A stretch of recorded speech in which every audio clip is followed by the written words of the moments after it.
तो कैसे हैं आप लोग दोस्तों। क्रोध में लोग अक्सर एक दूसरे पे चिल्लाते क्यों हैं? आज इस प्रश्न का उत्तर मैं देने वाला हूं। हाँ, कि क्रोध जब आदमी को गुस्सा आता है तो सामने वाले आदमी पे वो चिल्लाना शुरू कर देता है। ऐसा क्यों होता है, क्या होता है कि वो चिल्लाना शुरू कर देता है? आज मैं बताने वाला हूँ एक छोटी सी स्टोरी के माध्यम से। तो ध्यान से सुनिए वो स्टोरी क्या है।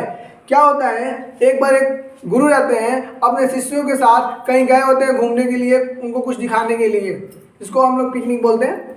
तो गए होते हैं, वहाँ पे जाने के बाद वो आपस में बात ही कर रहे होते हैं। तब तक बगल में एक परिवार रहता है, वो परिवार एकदम अच्छे से रहता है, लेकिन अचानक पता नहीं क्या होता है, वहाँ पे एक शख्स सामने वाले शख्स पे लगता है गुस्सा करने और जोर जोर से चिल्लाने। ये देखकर गुरु के दिमाग में एक आइडिया आया। उन्होंने शिष्यों से एक क्वेश्चन किया। क्या क्वेश्चन किया कि लोग जब गुस्सा होते हैं तो सामने वाले पे चिल्लाते क्यों हैं?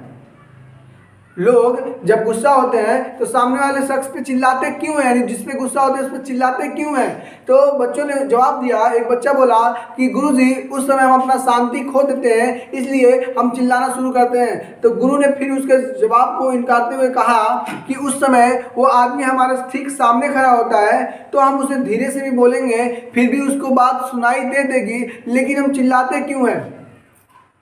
क्योंकि बोले वो कि चिल्लाना क्या है उसमें, वो आदमी हमारे सामने खड़ा है, हम धीरे से भी बोलेंगे फिर भी उसको सुनाई दे देगा, लेकिन हम चिल्लाते क्यों हैं? ये क्वेश्चन गुरु ने फिर उन बच्चों से पूछा। अब धीरे धीरे सब बच्चे अपने मुताबिक क्वेश्चन का आंसर देना शुरू किए, लेकिन गुरु जी सेटिस्फाई नहीं हो पाए। अब उन्होंने उनको समझाते हुए बताया कि इसलिए लोग सामने वाले को चिल्लाते हैं क्योंकि जब हम किसी पे गुस्सा होते हैं ना, तो उसका और हमारे दिल जो होते हैं उसकी जो कनेक्शन होती है बहुत दूर हो जाती है, जो बिना चिल्लाए हम एक दूसरे की आवाज़ नहीं सुन पाते। और जब हम और अधिक गुस्सा होते हैं तो हमारे दिल की जो दूरियां होती हैं और बढ़ जाती हैं, जिसके कारण क्या होता है, हम उनकी बातें नहीं सुन पाते हैं। तो इसका एग्जाम्पल देते हुए गुरु रुके नहीं और समझाना शुरू किया। उन्होंने बताया कि क्या होता है, जब लोग प्रेम में होते हैं तो धीरे से बोलते हैं फिर भी बातें सुनाई दे देती हैं, और जब और प्रेम अधिक गहरा होता है तो सिर्फ आंखों में इशारों से ही सारी बातें समझ में आ जाती हैं। गुरु का कहने का मतलब ये था कि जब हम किसी से बातें करें तो ये ध्यान रखें कि हमारा दिल दूर ना हो पाए, क्योंकि अगर पास रहे लेकिन दिल अगर दूर हो गया तो हमें चिल्लाएंगे तभी उसको सुनाई देगा। तो गुरु का बताने का मतलब यही था कि हम किसी से भी बातें करें तो ये ध्यान रखें कि हमेशा उस सामने वाले शख्स को ऐसी बात ना बोले जिसके हमारा और उसका दिल का जो कनेक्शन है वो टूट जाए या दूर हो जाए। इसलिए गुरु जी बताते हैं कि चर्चा करो, बातें करो, लेकिन चिल्लाओ मत। तो उम्मीद करता हूँ आपको ये बातें समझ में आया कि कोई आदमी गुस्सा होता है तो चिल्लाता क्यों है। तो चलिए, आज का जो हमारा टॉपिक है नंबर सिस्टम है। नंबर सिस्टम के जो भी हम बता दिए थे, प्लेलिस्ट बना हुआ है, आप लोग जाके देख लीजिएगा, और नहीं देखे तो देख के आकर तब इसको देखिएगा, ताकि आज हम न्यूमेरिकल्स लगवाएंगे। नंबर सिस्टम में जितने भी न्यूमेरिकल्स हैं आज हम उसको लाइन वाइज सॉल्व कराएंगे। इसलिए अगर आपने वो थ्योरी, उसका कॉन्सेप्ट, बेसिक कॉन्सेप्ट नहीं सीखे हैं तो सीख लीजिए, उसके बाद ये सवाल लगाएंगे तो तुरंत आपके दिमाग में आ जाएगा। तो चलिए शुरू करते हैं। पहला क्वेश्चन दिया है हमारा, पहला क्वेश्चन कि भारतीय प्रणाली में शब्दों में लिखिए। भारतीय प्रणाली में शब्दों में लिखिए किसको? 95876 को, यानी भारतीय इंडियन नंबर सिस्टम के मुताबिक ये कितना लिखा हुआ है यही बताना है। ऑप्शन में दिए हुए हैं। पहला ऑप्शन दिया है 9876, 9876। दूसरा ऑप्शन दिया है 95,876। तीसरा ऑप्शन दिया है हमारा 95,876, और लास्ट दिया है उपरोक्त में कोई नहीं। तो हम आपको बताए थे कि इंडियन नंबर सिस्टम में हम ऐसे गिनते हैं, इकाई, दहाई, सैकड़ा, हजार, 10,000, लाख, 10 लाख, करोड़, 10 करोड़, ऐसे गिनते हैं ना। तो उसी हिसाब से गिनिए इसको, इकाई, दहाई, सैकड़ा, हजार, 10,000, यानी कॉमा यहाँ पे लगेगा। यानी ये है 95,876। कितना है? 95,876। और 95,876 है क्या ऑप्शन में? हाँ, 95,876, यानी ऑप्शन नंबर जो सी होगा वो हमारा सही होगा। हाँ, क्वेश्चन बहुत ईजी है, बस समझना की देरी है। तो इसको स्क्रीनशॉट ले लीजिए और उतार लीजिए। हाँ, अब देखिए दूसरे क्वेश्चन को। पहला क्वेश्चन देख लिया ना, अब दूसरा देखिए। बहुत इजी क्वेश्चन है, दुनिया में इससे इजी कुछ भी नहीं है, ये सबसे इजी है। क्या कहता है? अंकों में लिखिए किसको? 77,364, 77,364। देखिए इसमें क्या लिखा हुआ है? 77,364, ये तो है। ये क्या लिखा है? 70,000, सॉरी 77 कुछ है ना, नहीं 70 है, 77 है, 70 है। हाँ, सॉरी 70,364, तो 70,634, 70,463 और 70,365। तो हमसे क्या हो रहा है 70,364 न, तो 70,364 ये हमारा ऑप्शन पहला बिल्कुल सही है। स्क्रीनशॉट ले लीजिए और अगला पढ़ते हैं। चलिए ये क्वेश्चन देखिए, तीसरा प्रश्न देखते हैं और आगे लगाते हैं। कहता है संख्या 59,368 में सबसे अधिक स्थानीय मान किसका होगा। यानी इनमें सबसे अधिक स्थानीय मान प्लस वैल्यू कौन ऐसा नंबर है जो सबसे अधिक प्लस पे है। देखिए प्लस वैल्यू में मैं आपको बताया था पिछले वीडियो में, जब मैं आपको नंबर सिस्टम का बेसिक चीज बता रहा था तो उसमें मैं प्लस वैल्यू और फेस वैल्यू दोनों बताया था। तो यहाँ पर हमें स्थानीय मान यानी प्लस वैल्यू पूछा है। प्लस वैल्यू क्या होगा देख लीजिए, इसका 8 होगा, इसका 7 होगा, 300 होगा, इसका 9,000, इसका 5 का क्या होगा 50,000। यानी सबसे अधिक प्लस वैल्यू किसका होगा बाबू 5 का। तो ऑप्शन नंबर तीसरा जो हमारा बिल्कुल राइट आंसर है। हाँ इजी तो है, इसकी सोच लीजिए। अब आगे बढ़ते हैं।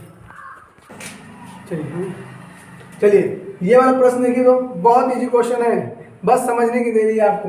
अगर समझ लिए तो इजी क्वेश्चन पढ़िए। कहते हैं बाबू 5 अंकों की बड़ी से बड़ी संख्या तथा छोटी से छोटी संख्याओं का योगफल कितना होगा। सुनिएगा, हम बताए थे कि जितने अंक का बड़ी पूछे ना उतना को 9, तो 5 अंक का 9,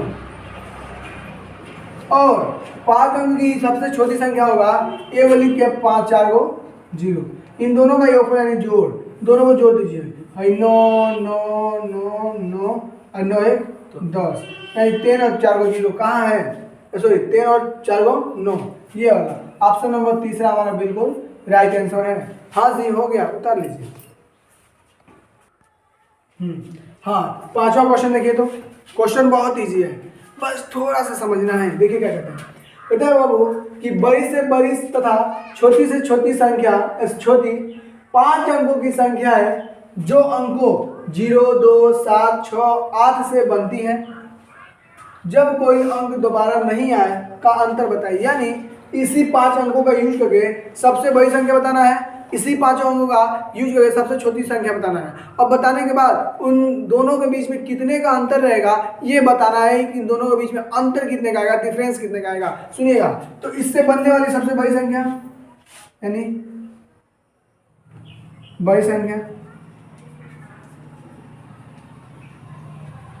हाँ बड़ी संख्या क्या होगा, सबसे पहले सबसे बड़ा लिख देंगे 1, उसके बाद 7 6 2 और 0, ये क्या हुआ बड़ी संख्या। अब छोटी संख्या बनाने के लिए क्या बनाने के लिए सबसे छोटी संख्या, सुनिएगा अगर 0 को पहले लिख देंगे ना उसका कोई निरर्थ नहीं होगा, यानी उसका कोई अर्थ नहीं होगा, निरर्थ हो जाएगा। इसलिए 0 को पहले लिखेंगे पहले 2 को, उसके बाद 0 6 7 और 8, ये हमारी छोटी संख्या हुई और ये हमारी सबसे बड़ी संख्या होगी। अब पूछ रहा है क्वेश्चन में कि दोनों के बीच में डिफरेंस कितने का है, तो क्या करेंगे बड़ी में छोटी को घटा देंगे, तो यहीं पे घटा दीजिए डायरेक्ट घटा दीजिए।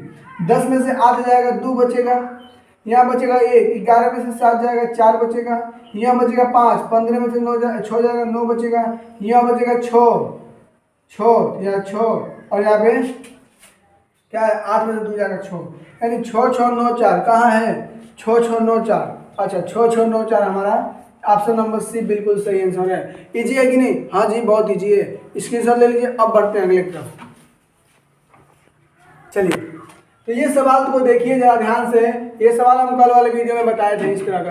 क्या कहता है 1 से लेकर 30 तक सभी सम संख्याओं का योगफल, यानी 1 से लेकर 30 तक जितने भी सम संख्या है उनको जोड़ेंगे तो कितना आंसर आएगा ये बताना है। सुनिए इधर आइए, 1 से लेकर 30 तक सम संख्या कितनी होंगी, देखिएगा कितना होगा, कुल का संख्या कितना है, कुल संख्या 30 होगा, और सम निकालने के लिए 2 से भाग दे दीजिए, यानी 15 को सम होगा 15 को भी सम होगा।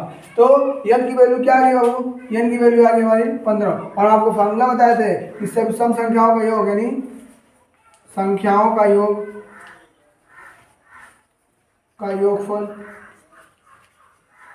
हम क्या बताए थे कि n प्लस 1 बस ये ना, हाँ जी n की वैल्यू है 15, अब 15 में वो जोड़ेंगे 16, 15 में 16 का मल्टीप्लाई करेंगे, सुनिएगा सुनिए 6 5 30 के 0 हासिल 3 और 16 5 होता है 21 और 21 और 3 24 240 हमारा आंसर। हाँ 240 है क्या इसमें? हाँ है, तो ये हमारा बिल्कुल राइट आंसर। बस स्क्रीनशॉट ले लीजिए और अच्छे से नोट कर लीजिए। तो उम्मीद करता हूँ स्क्रीनशॉट ले लिए होंगे और आपको ये वीडियो अच्छी लगी होगी। हाँ तो अगर आपको ये वीडियो अच्छी लगी है तो चैनल को सब्सक्राइब कीजिए, बेल आइकन दबा के नोटिफिकेशन रखिए ताकि हमारी वीडियो का जो भी नोटिफिकेशन आपको सबसे पहले मिलता रहे। तब तक के लिए इसको लाइक कीजिए, शेयर कीजिए और जो भी हो कीजिए। चलिए हम आपसे इसी बात से अलविदा लेते हैं। जय हिंद, जय भारत।